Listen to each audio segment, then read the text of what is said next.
డబ్బులని ఏం చేసుకుంటున్నారు హరీష్ గారు? ఖర్చు పెడదాం అంటే ఎగ్జాంపుల్ బట్టల కార్లా అన్నీ అన్ని మీ ఆవిడకి అన్ని చీరలా?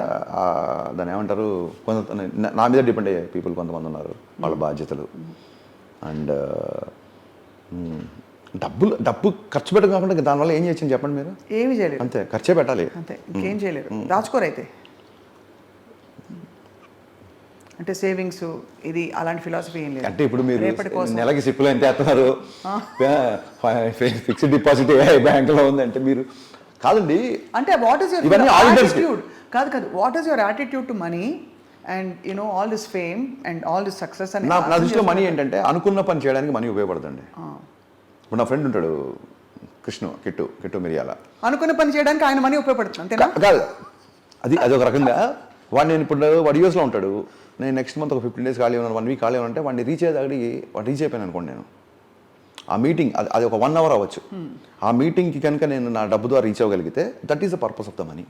నెక్స్ట్ థింగ్, నీకు నీ అవసరాలకు మించి డబ్బు వచ్చింది అంటే నీ ద్వారా భగవంతుడు ఇంకొకళ్ళకి ఏదో చేయాలని రాసిపెట్టుంది. నువ్వు ఎవరికో రుణపడి ఉన్నావు, నువ్వు ఏదో చారిటీ చేయాలి, నువ్వు ఎక్కడో ఏదో చేయాలి, అది బలంగా నమ్ముతానండి. సో కొంచెం మా స్టాఫ్లో కొంతమందికి వాళ్ళ పిల్లలకి చదువులకు కానీ లేకపోతే కొంతమంది స్టూడెంట్స్కి కానీ ఆ ఎంపతి అనేది ఒకటి ఏడిచింది కొంచెం, ఎంతో కొంత. ఏడ్చింది, వెరీ గుడ్. సో అయితే ఈ పాయింట్ మీద నేను నవ్వింది. సో చాలా, but we're looking forward Harish గారు. Thank you madam, thank you so much for అంటే to this film mister Bachchan. Thank you అండి. And we look forward to your future projects as well. తప్పకుండా మీకు ఆ టర్నింగ్ ఇంకా ఒక అద్భుతం, ఏ మూవీకి ఆ మూవీ వెరీ వెరీ ఫ్రెష్ అనిపిస్తుంది. ఐ థింక్ ఇది ఇంకా ఫ్రెష్ అండ్ ఇంకా రాబోయే సినిమాలు అలా మీరు పెరుగుతూ ఎదుగుతూ మీ అందరూ ఇష్టపడే సినిమాలు తీస్తారని మాకు. థ్యాంక్ యూ సోఫా గారు, thank you so much. Your interview is always entertaining. I never feel stress. కాంట్రవర్సీలు ఉంటాయన్న భయం ఉండదు, కాంట్రవర్సీలు ఉన్నా సరే అది ఫైనల్గా కామెడీగా ఉంటుంది. సో ఐ హోప్ దట్ మీ మీనింగ్ఫుల్ హీరోయిన్ పెట్టారని మీరు. లేకపోతే మామూలుగా మీ సినిమాల్లో జనరల్గా అంత అన్ని సినిమాల్లో, తెలుగు సినిమాలు అన్నింటిలో అలా ఎందుకంటారు? పూరి జగన్ గారి సినిమాల్లో నేను చాలాసార్లు ఆయన అడిగాను, అంటే అమ్మాయిలు ఏదో పెద్ద బుర్ర లేకుండా ఉత్త అమాయకత్వం, అది నటనే కదా.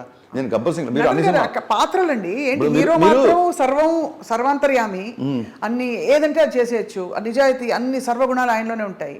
హీరోయిన్ పాపం ఉంటే అమాయకంగా ఉంటుంది, లేకపోతే వెరిది, లేకపోతే పని ఉండదు. వేదాల నుంచి కూడా దాన్ని ఏమంటారు, ఇప్పుడు నా సినిమా తీసుకోండి గబ్బర్ సింగ్, వేదాల వరకు ఎందుకు కానీ, గబ్బర్ సింగ్లో తాగుబోతు తండ్రిని పోషిస్తున్న ఒక అమ్మాయి, ఒక కూతురు, ఒక చిన్న కుటీర పరిశ్రమ లాంటిది పెట్టుకుని నేను చూపించాను నేను శృతి హాసన్. మరి దాన్ని ఎందుకు అప్రిషియేట్ చేయరు, దాన్ని మీరు ఎందుకు గుర్తించరు? ఒక తాగుబోతు కోట శ్రీనివాసరావు. అలాగే మిరపకాయలో తండ్రి ఇష్ట ప్రకారం తండ్రికి కచేరీలు చేస్తుంటే సంగీతం నేర్చుకొని తండ్రి పనుల్లో చేదోడు వదలకుంటూ కుటుంబ రెస్పాన్సిబిలిటీ తీసుకునే ఒక అమ్మాయి రిచా గంగోపాధ్యాయ. దాన్ని అప్రిషియేట్ చేయాలి. లంగావణిలో చూపిస్తే అప్రిషియేట్ చేయరు, ఒక ఐటమ్ సాంగ్ తీస్తే మీద పడిపోతారు. ఎలాగండి? అంటే మధ్యలో ఉండరా అండి అసలు? ఎందుకు మధ్యలో ఉన్న త్రిశంకు స్వర్గంలో ఎందుకు ఉండాలి? అయితే అటు లేకుంటే ఇటు ఎందుకు మధ్యలో? కాదండి, నేను కనిపెట్టానా ఐటమ్ వెళ్ళి కొత్తగా నా సినిమాలో వచ్చిందా? విశ్వామిత్రుడు తపస్సు చేసుకుంటే మేనకను పంపిస్తే డివేట్ అయిపోతాడు అనేది మన ఇతిహాసాల నుంచి వచ్చింది. సో మీరు అన్ని ఇతిహాసాలు పాటించాలి అంటారు, ఇతిహాసాలు పాటించడం గొడవ చేస్తారు. ఎలా అండి, ఎక్కడికి వెళ్తాం? మీరు అంటే తీసుకోవాల్సిన తీసుకోకుండా మేనక ఒక్కటి తీసుకోవాలి. అలా నేను తీసుకోకూడదు అసలు ఎందుకు రాశారన్న? అది కనుక మేము తీసుకోకూడదు అనుకుంటున్నాను, ఎందుకు పెట్టారు? అదొక్క అది ఇన్ కాంటాక్ట్ తీసుకోవడం వేరు. పురుషార్థాలలో అరిషడ్ వర్గాలు చాలాసార్లు చెప్తాను ఈ ఇంటర్వ్యూలలో, మళ్ళీ చెప్తున్నా. పురుషార్థాలు అని కొన్ని ఉంటాయి, అరిషడ్ వర్గాలు మనిషి వదిలేయాలి, పురుషార్థాలను సంపాదించాలి. కామక్రోధ లోభము కామం రెండింటిలో కామన్గా ఉంటుంది. పురుషార్థాల్లో ఉంటుంది, వదిలేసుకుని అంటే సంపాదించిన దాంట్లో కామం ఉంటుంది, వదిలేసిన దాంట్లో కామం ఉంటుంది. అంటే కామంకే ఎందుకు ఆ స్పెషాలిటీ ఉందంటే దాన్ని తీసుకొని వదిలేయాల్సింది అని ఎలా వదులుతామండి?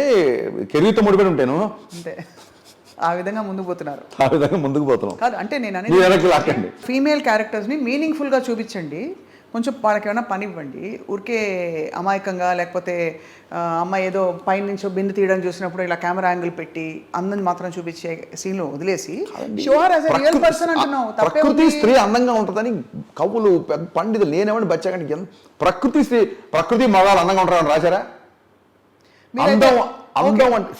Beautiful. With all due respect, మీరు చక్కగా మంచి సర్వగుణాలు ఉండే ఒక అద్భుతమైన అన్నిటి అంటే సుమోలు కూడా చేసే హీరోయిజం చూపించి ఒక బోండాన్ని చూపించండి సినిమాలో. వైడి నీడ్ రవితేజ గారు. బోండా అంటే నాకు అర్థం కదా, ఎవరైనా ఒక అంటే అసలు ఆకారం సరిగ్గా లేదు. మీరు బోండా అని బాడీ షేమింగ్ చేస్తున్నారు ఎవరిని. చూస్తారా, రివర్స్లో వచ్చారు. నేను అనేది ఏంటంటే బోండా అంటే ఎవరు వాడు మీన్ బై బోండా అని చూపించండి ఫస్ట్ చెప్పండి. సంబడి హూ ఇస్ కాదండి, not fit for cinema end of the day Swapna గారు ఎంత క్రియేటివ్ మీడియం అయినా ఎండ్ ఆఫ్ ద డే వ్యాపారం. మీరు అనుకున్న సదరు బోండాకి మార్కెట్ లేకపోతే అతను పెట్టుకోరు. రవితేజకి మార్కెట్ ఉంది కాబట్టి రవితేజ పెట్టుకుని నేను సినిమా మీద పెట్టింది we will make sure there is Bonda market along with Monda market 100%. అప్పుడు బోండానే హీరో, జై బోండా. మీరు మార్కెట్ ఇచ్చాక మీరు అనుకున్న బోండాతో నేనే చేస్తాను సినిమా. అంతేనా? సూపర్. అయితే అదే అంటే అలాంటి హీరోలు ఇప్పుడు మీకు హీరోల్ని కూడా మీరు యూ చూస్ ద బెస్ట్. అంటే మంచిగా మాస్ మహారాజా, లేదంటే ఒక పవన్ కళ్యాణ్ గారు, లేదంటే ఇంకొకళ్ళు ఆ విధంగా చెప్తున్నాను అనమాట. అది సంగతి. అవును. సో హీరో అంటే ఎవరండి? మీలాగా నాలాగా లేని హీరో అంటాం. మనల్ని మించి కూడా ఉండడే అని హీరో అంటాం. సినిమాలో హీరో మీలాగా లేని వాళ్ళు. సినిమా అనగానే ఫస్ట్ హీరో ఎవరండి అంటారు. అంటే హీరో అంటే ఏంటి? మీరు నేను చేయలేని విషయాలు, బియాండ్ ది ఆర్డినరీ. బియాండ్ మనం మనల్ని దాటి. Let the heroine also be beyond the ordinary. Definitely. నేను నా సినిమాలో హీరోయిన్ బియాండ్, ప్రతి హీరోయిన్ ఎక్స్ట్రాడినరీ మీరే అంటున్నారు కదండి. బియాండ్ ది ఆర్డినరీ, ఎక్స్ట్రాడినరీ అంటే ఏంటి? వాళ్ళు వాళ్ళ కెరియర్ లో ఎక్స్ట్రాడినరీ అయ్యారు. ఎలా అవుతారు? బాగా చూపించకపోతే మీరేం చేయాలంటే అది మీ ప్రేక్షకులకు చెప్పాలి. అరే జస్ట్ పూజా హెగ్డేని పాటలు పాడినందుకు, స్విమ్మింగ్ పూల్ నుంచి ఒక షాట్ వచ్చినందుకు మీరు చప్పట్లు కొట్టి స్టాండ్ చేయకంటారా? ఈ అమ్మాయికి ఒక ఇండివిజువాలిటీ లేదు, ఈ అమ్మాయికి సినిమాలో ఇది లేదు, ఈ పాత్రను మీరు రిజెక్ట్ చేయండి అని చెబితే అప్పుడు కూడా రచయితలు దర్శకులు ఒళ్ళు దగ్గర పెట్టుకొని మనం ఓన్లీ గ్లామరస్ మీద ఆట ఆడలేము, ఇది కష్టము, మనం హీరోయిన్కి ఒక బాధ్యత పెట్టాలి అని చెప్పి రాస్తాం. ఈ బ్లాక్ బాస్టర్లు అయిపోయి వాళ్ళు కోట్ల రెమ్యునరేషన్ తీసుకొని నాకే డేట్ లేని పరిస్థితి వస్తున్నప్పుడు ఇదంతా చూస్తేనే జరుగుతుంది. సో అలా మీరు భాగ్యశ్రీ బోర్సే కానీ భాగ్యశ్రీ బోర్సే గారు కూడా అనవసరంగా సామాజిక స్పృహ, పోరాటాలు లాంటి సినిమాలు కాకుండా ఏ మాత్రం పెద్ద బాధ్యత లేని కథలో చాలా చిన్న పోర్షన్స్ ఉండి ఎక్స్ట్రాడినరీ సాంగ్స్తో గ్లామర్తో ఆమె సూపర్ హిట్ కెరీర్ ఉండాలని కోరుకుంటున్నాను. తప్పకుండా మేము కూడా కోరుకుంటున్నాం. అండ్ హరిశంకర్ గారు అతి త్వరలో ఈ సినిమా రిలీజ్ తర్వాత మళ్ళీ ఉస్తాద్ భగత్ సింగ్ సినిమా మీద వర్క్ చేసి అది కూడా రిలీజ్ చేసి ఇంకా మంచి సినిమాలు తీస్తారని కోరుకుంటూ మీకు థ్యాంక్ యూ సో మచ్. సమయం కేటాయించినందుకు ధన్యవాదాలు. మీరు సమయం